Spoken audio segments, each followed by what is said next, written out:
हरिओम। सनातन podcast में आपका हार्दिक स्वागत है। हम अपनी रामचरितमानस श्रृंखला को आगे बढ़ाएंगे। जी, पिछली चर्चा के बाद आज हम श्री राम और सीता जी के विवाह की जो पावन विधियां हैं उन पर विस्तार से चर्चा करेंगे। हाँ, और साथ ही कन्यादान के वो मार्मिक क्षण, अन्य राजकुमारों के विवाह का उत्सव, मतलब हम देखेंगे कि कैसे जनकपुर का हर एक क्षण आनंद और भक्ति में डूबा हुआ था। बिल्कुल। गोस्वामी तुलसीदास जी ने एक राजसी विवाह को एक तरह से एक ब्रह्मांडीय और आध्यात्मिक उत्सव में बदल दिया है। तो कथा उस दिव्य क्षण पर पहुंच चुकी है जहां विवाह की विधियां आरंभ होने को हैं।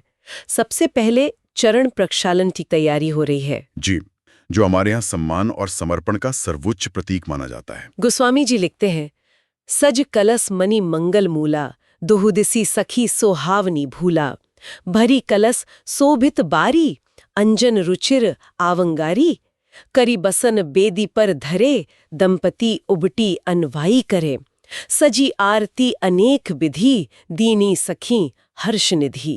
इन पंक्तियों में विवाह की जो मंगलमय शुरुआत है उसका कितना सुंदर वर्णन है ना? मंगल के मूल मतलब सोने के कलश और मणियों की परातें सजाई गई हैं। उन कलशों में पवित्र सुगंधित मांगलिक जल भरा है।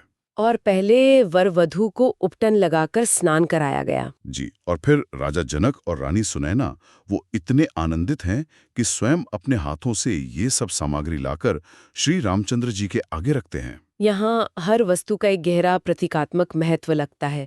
ये केवल भौतिक वैभव का प्रदर्शन नहीं है। बिल्कुल नहीं, ये तो उस सर्वोच्च सत्ता के प्रति राजा जनक के हृदय का संपूर्ण समर्पण और पवित्र भाव को दिखाता है। सही कहा, ये केवल एक रस्म नहीं, ये भक्ति की पराकाष्ठा है। और फिर जब विधि आरंभ होती है तो जैसे सारा ब्रह्मांड उस क्षण का साक्षी बनने लगता है। जी बिल्कुल।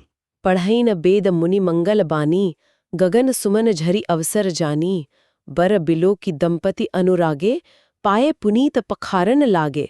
इस दृश्य की दिव्यता की जरा कल्पना कीजिए। एक और तो ऋषि मुनि मंगलवाणी से वेद मंत्रों का पाठ कर रहे हैं, जो सृष्टि के सनातन नियमों का उद्घोष है। और दूसरी ओर शुभ अवसर जानकर आकाश से देवता पुष्प वर्षा कर रहे हैं।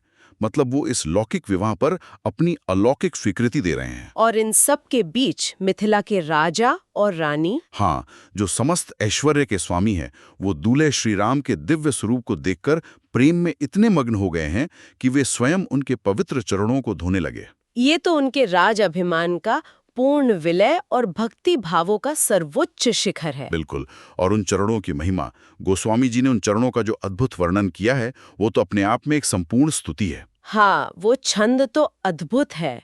लागे पखारम पाए पंकज, प्रेम तन पुल कावली, नभ नगर गान निसान जय धुनि, उमगी जनु चहुदिसी चली, जे पद सरोज मनोज अरी, उर सर सदैव विराजहि, जे सकृत्य सुमिरत विमलता मन, सकल कलिमल भाजहि। इस छंद में तुलसीदास जी ने श्री राम के चरण कमलों का पूरा महात्म्य ही हमारे सामने रख दिया है। जी। जब राजा रानी उन चरण कमलों को धोने लगे तो प्रेम से उनका शरीर पुलकित हो गया, रोंगटे खड़े हो गए।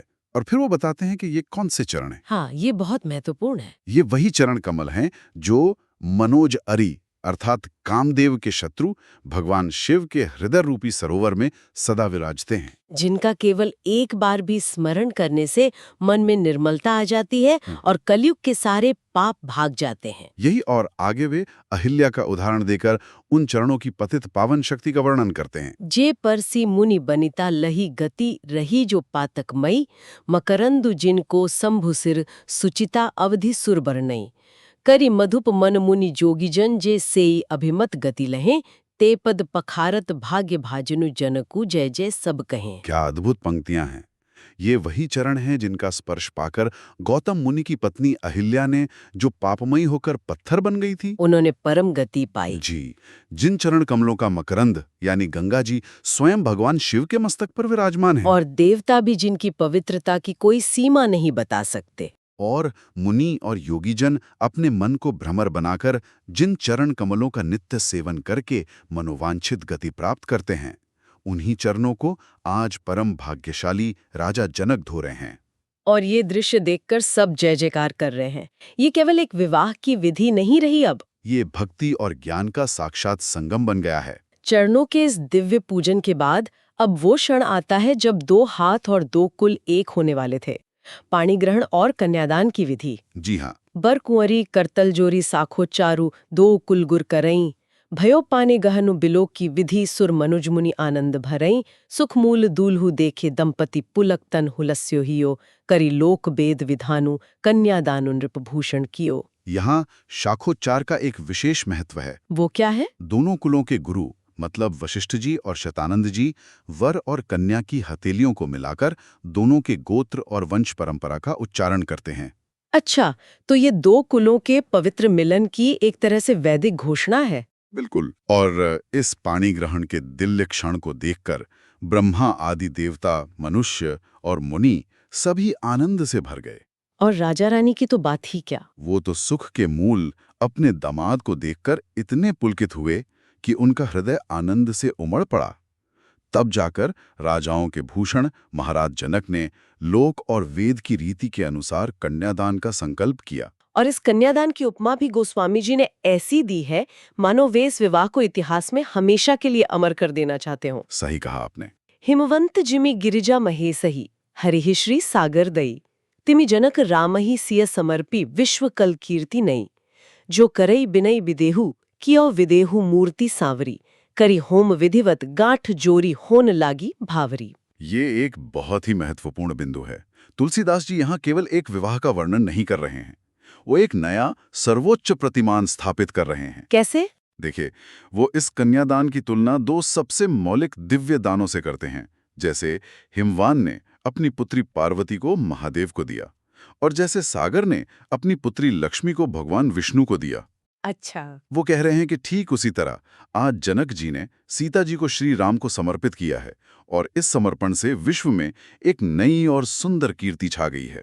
और विदेह शब्द का प्रयोग तो अद्भुत है। जनक तो विदेह थे ही, पर यहाँ गोस्वामी जी क्या संकेत दे रहे हैं? यही तो काव्य का चमत्कार है।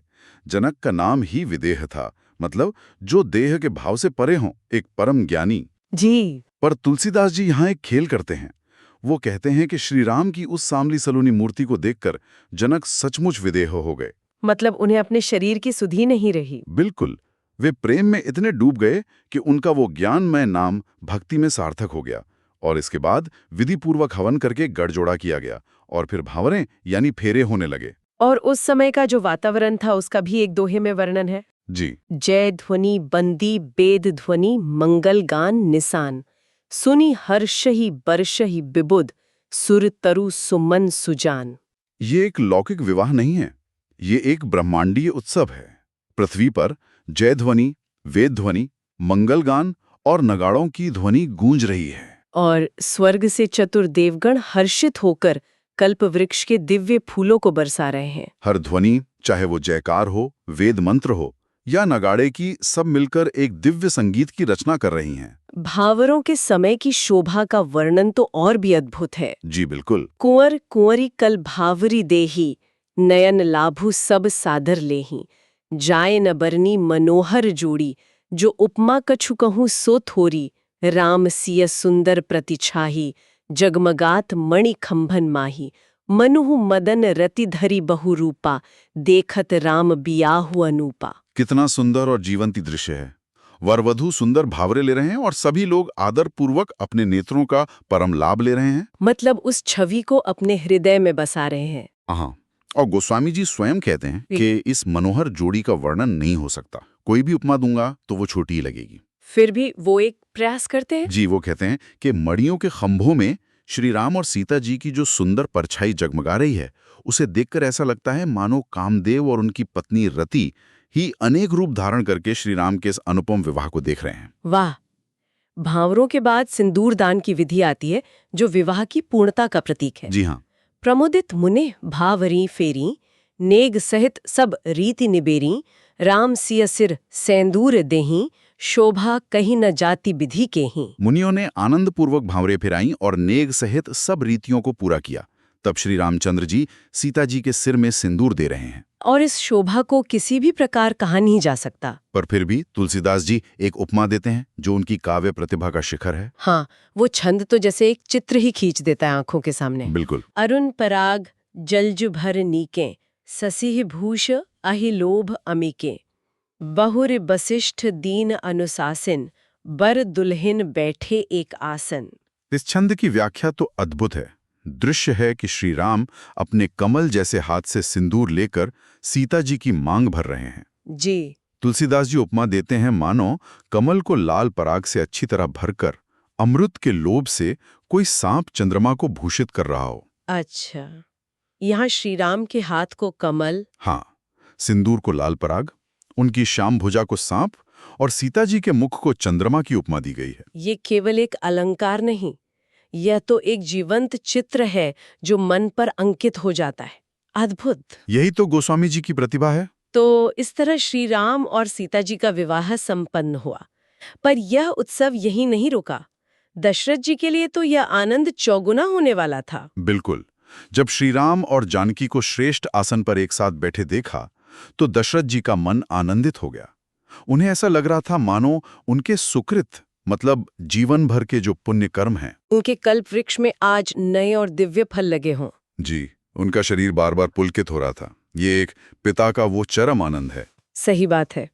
तब वशिष्ठ जी की आज्ञा पाकर जनक जी ने बाकी विवाह का सामान सजाकर अन्य राजकुमारियों का विवाह करवाया। जी, जनक जी के छोटे भाई कुशध्वज की बड़ी कन्या मांडवी का विवाह भरत जी से हुआ और जानकी जी की छोटी बहन उर्मिला का विवाह लक्ष्मण जी से हुआ। और कुशध्वज की छोटी पुत्री श्रुति कीर्ति का विवाह शत्रुघ्न जी से हुआ।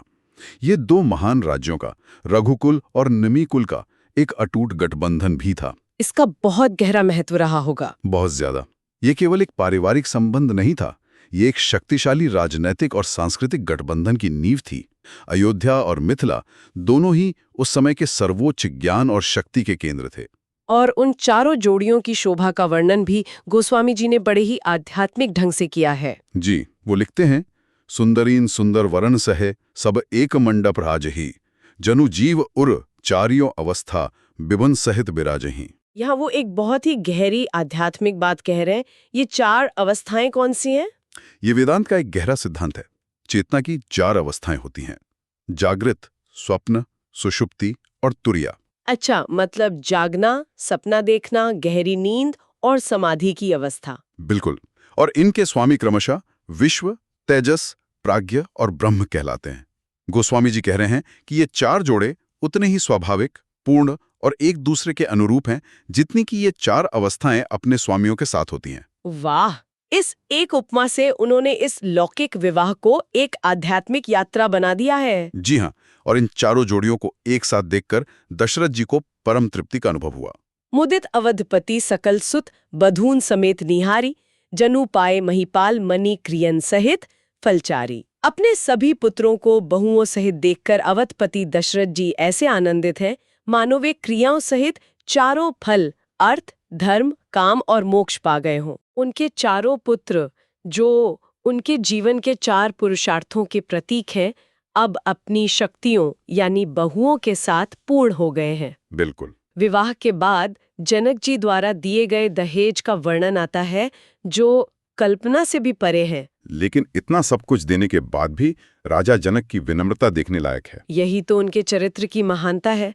दहेज इतना था कि मंडप सोने और मणियों से भर गया। अनगिनत हाथी, रथ, घोड़े, दास दासियां, कामधेनु जैसी गायें, लोकपाल भी चकित थे। और इतना सब देकर भी वो हाथ जोड़कर कहते हैं कि सुर साधु चाहत भाव सिंधु की तोष जल अंजलि दिए। मतलब देवता और साधु तो केवल भाव चाहते हैं, जैसे एक अंजलि जल देने से विशाल समुद्र संतुष्ट नहीं होता। क्या विनम्रता है। उनका आशय है कि मैंने जो कुछ भी दिया है वो आपके सम्मान और प्रेम के सामने कुछ भी नहीं है। इसके बाद बारात की विदाई और कोहबर की रस्में होती हैं, जहां नव दंपति के साथ हास परिहास होता है। जी। तब सखी मंगल गान करत मुनीस आयु सुपाई कै, दूल्हा दुल्हन सहित सुंदरी चली कोहबर ले आई कै। और वहां सीता जी की मनस्थिति का कितना सुंदर वर्णन है। पुनि पुनि रामहि चितवतसिय सकुचति मनु सकुचैन, हरत मनोहर मीन छवि प्रेम पियासे नैना। सीता जी बार बार राम जी को देखती हैं और लोकलाज के कारण सकुचा जाती हैं, पर उनका मन नहीं सकुचाता।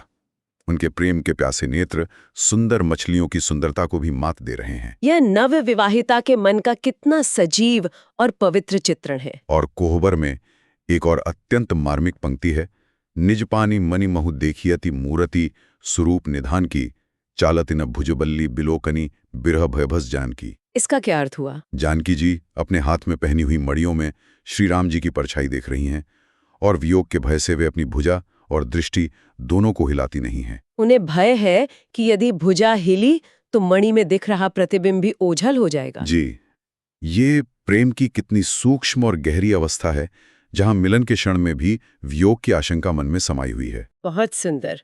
इस कौतुक और विनोद के बाद बारात के विदा होने की घोषणा होती है और जनकपुर में उदासी छा जाती है। उत्सव का आनंद अब विदाई की करुणा में बदल रहा है। जो नगर अब तक उल्लास में डूबा था, वहां अब विषाद के बादल छा गए हैं।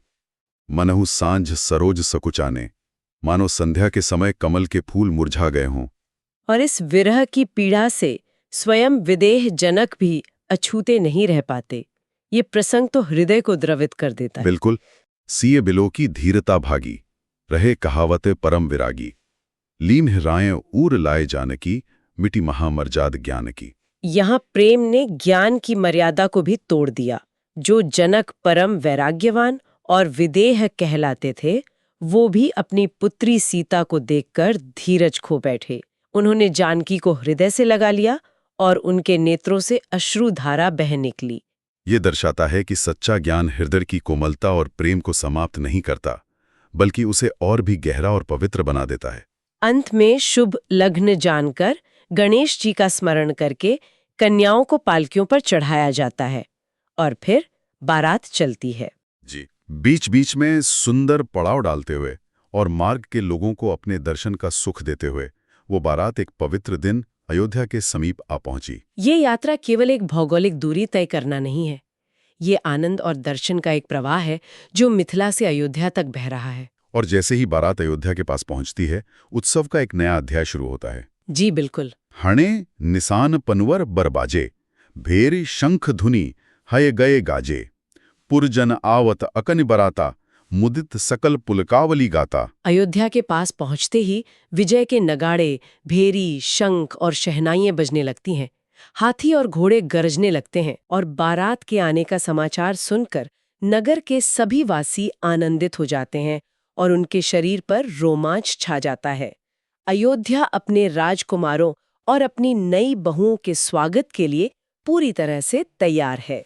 तो हमें आशा है कि आपको हमारी आज की चर्चा पसंद आई होगी। सनातन धर्म से संबंधित ऐसी ही और चर्चाओं के लिए हमारे चैनल को अवश्य सदस्यता लें। धन्यवाद। जय श्री